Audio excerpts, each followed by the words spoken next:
അമേരിക്കയുമായി ഇനി ഒരു ചർച്ചയ്ക്കുമില്ല എന്ന് ഇറാൻ ഭരണകൂടം. ഇറാൻ ചർച്ചയ്ക്ക് അഭ്യർത്ഥിക്കുന്ന തരത്തിൽ പ്രചരിക്കുന്ന വാർത്തകൾ അടിസ്ഥാനരഹിതമാണെന്ന് Iran National Security Council secretary Ali Larijani വ്യക്തമാക്കി. ആക്രമണം 1 മാസം വരെ തുടർന്നേക്കാമെന്നാണ് ട്രംപ് ഇപ്പോൾ പറയുന്നത്. ലബനാനിൽ ഇസ്രായേൽ നടത്തിയ ആക്രമണത്തിൽ 31 പേർ കൊല്ലപ്പെട്ടു എന്നാണ് ഏറ്റവും പുതിയ അപ്ഡേറ്റ്. കൂടുതൽ വിവരങ്ങളുമായി സുഹൈൽ ചേരുന്നു എന്നോടൊപ്പം. ന്യൂസ് ഡെസ്കിൽ നിന്ന് സുഹൈൽ, ഈ ലബനാൻ അപ്ഡേറ്റ് എന്താണ് ഏറ്റവും അവസാനത്തെ? നിഷാദ്, കഴിഞ്ഞ ദിവസമാണ് ഈ ഒരു യുദ്ധക്കളത്തിലേക്ക് ഹിസ്ബുള്ള കൂടി രംഗത്ത് വരുന്നത്. ഹിസ്ബുള്ള നമുക്കറിയാം ഇറാന്റെ ഒരു പ്രോക്സി സംഘടനയായി അറിയപ്പെടുന്നതാണ്. കഴിഞ്ഞ തവണ 2024 ഇസ്രായേലുമായി നേരിട്ട് ഏറ്റുമുട്ടിയ സംഘമാണ്. പക്ഷേ അവിടെ ഒരു വെടിനിർത്തലുണ്ടായി, അവർക്ക് വലിയ നാശനഷ്ടങ്ങളെല്ലാം ഉണ്ടായി. പക്ഷേ ഇപ്പോൾ ഏറ്റവും ഒടുവിൽ ഈ ഹാംനായെ കൂടി കൊല ചെയ്ത സാഹചര്യത്തിൽ വേറെ ഒരു രക്ഷയില്ല എന്ന അർത്ഥത്തിൽ തന്നെയാണ് അവസാനത്തെ കളി എന്ന നിലയ്ക്ക് അവർ ഇസ്രായേലിന് നേരെ മിസൈലുകൾ തൊടുക്കുകയായിരുന്നു. അത് ഇസ്രായേൽ IDF സ്ഥിരീകരിക്കുകയും ചെയ്തു.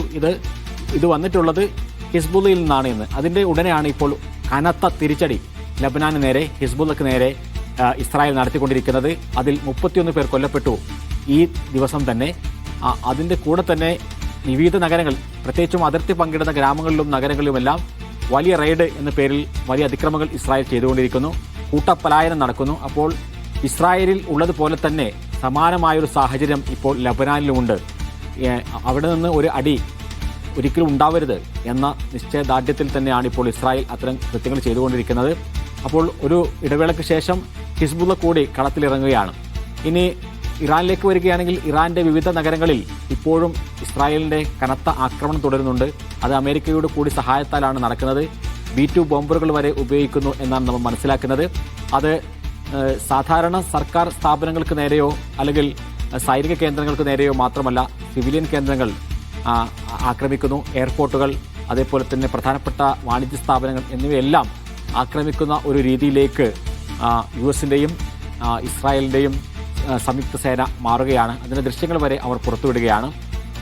ഒരിക്കലും ഇത്രയും വലിയ ആക്രമണം ഉണ്ടായിട്ടും പിന്മാറാൻ തയ്യാറല്ല എന്ന നിലപാടിലേക്ക് ഇറാന്റെ നേതൃനിര പോകുന്നു എന്നുള്ളതാണ് അലി ലാരിജാനിയുടെ ഏറ്റവും പ്രധാനപ്പെട്ട ഒരു അപ്ഡേറ്റ് കഴിഞ്ഞ മണിക്കൂറുകളിൽ വന്നത്.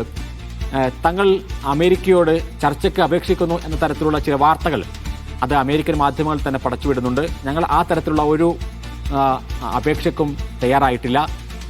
ഈ യുദ്ധം തുടരുക തന്നെ ചെയ്യും എന്നാണ് പറയുന്നത്. അപ്പോൾ ഹാംനായി വധിക്കപ്പെട്ട ഉടനെ പുതിയ ഒരു ഭരണക്രമം അവിടെ വരുമ്പോൾ അവർ അമേരിക്കയോട് കീഴടങ്ങാൻ തയ്യാറാവുകയാണ് എന്ന തരത്തിൽ വാർത്തകൾ വരുന്നത് അവരെ അസ്വസ്ഥപ്പെടുത്തുന്നുണ്ട്. അതൊരിക്കലും തയ്യാറല്ല. അമേരിക്ക ഫസ്റ്റ് എന്ന നയം സ്വീകരിക്കുന്ന ഡൊണാൾഡ് ട്രംപ് ഇപ്പോൾ സ്വീകരിക്കുന്നത് ഇസ്രായേൽ ഫസ്റ്റ് എന്ന നയമാണ്. ഇത് ഇസ്രായേലിന് വേണ്ടിയുള്ള യുദ്ധമാണ് എന്ന് ലാരിജാനി പറയുകയാണ്. അപ്പോൾ യുദ്ധം നീളും എന്നുള്ള കാര്യത്തിൽ സംശയമില്ല. ഡൊണാൾഡ് ട്രംപ് നേരത്തെ വ്യക്തമാക്കി കഴിഞ്ഞു, ഈ യുദ്ധം 4 ആഴ്ചയോളം, ഏകദേശം 1 മാസത്തോളം നീളും എന്നാണ് ട്രംപ് നൽകുന്ന സൂചന.